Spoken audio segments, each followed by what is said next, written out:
It's finally happened, folks.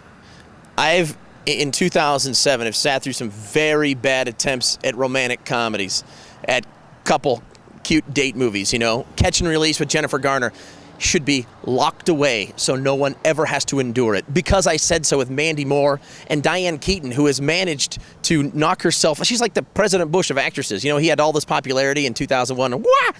Diane Keaton managing to do that with that awful movie. But now, a little romantic comedy with actually the stress on the comedy comes out in Knocked Up. It's great. It's not, okay, great's a little strong, but compared to the stuff that we've had to sit through, I mean, even music and lyrics was pretty weak. You got to be honest about that. And Knocked Up is great. It's got the girl who plays Izzy from ABC's Grey's Anatomy. I wish I could pronounce her last name. It's like Heigl or Heigl, and I apologize to those of you who really love Grey's Anatomies or are related to this actress, but Katherine Heigl, she's in it and is cute and funny. And, of course, a guy who is so underrated as a comic. He was in 40-Year-Old Virgin. He was probably the best part in You, Me, and Dupree, which was another stinker. But Ben Rogan is in it. He's hilarious. And Paul Rudd, who was also in 40-Year-Old Virgin. Actually, Knocked Up is from the same director as 40-Year-Old Virgin. He's taken a troupe of all these funny guys. Rogan and Rudd, who's completely underrated. And Leslie Mann, who plays Rudd's wife in this movie. She's hilarious. You're getting an actual funny date movie.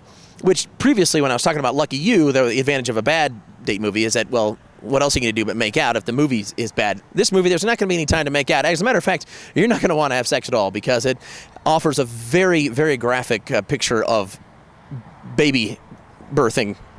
So my pregnant wife is right over there. It's pretty exciting to see this. Not only Shrek is having babies in Shrek the Third, which I just saw, but also in Knocked Up, which is all about having babies and the terror that it wreaks upon the folks involved.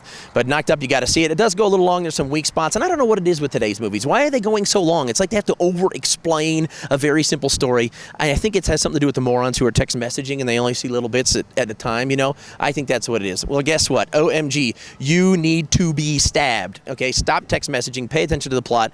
Knocked Up, little long, slow spots, but there's enough funny and a lot of catchy lines in there that you're going to enjoy it. Could be the first funny movie since Borat.